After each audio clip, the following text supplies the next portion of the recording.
এই মুহূর্তে আপনারা দেখতে পারবেন একটা বাজারকে তিস্তার হাত থেকে বাঁচানোর চেষ্টা চলছে। বাজারটার নাম হচ্ছে চতুরা বাজার, কুড়িগ্রাম জেলা, রাজারহাট থানা। এটা দেখতেই পাচ্ছেন, বস্তা ভর্তি বালু।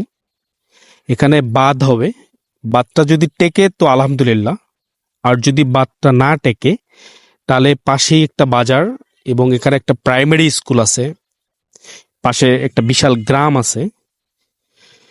এখানকার অবস্থা খুবই ভয়াবহ।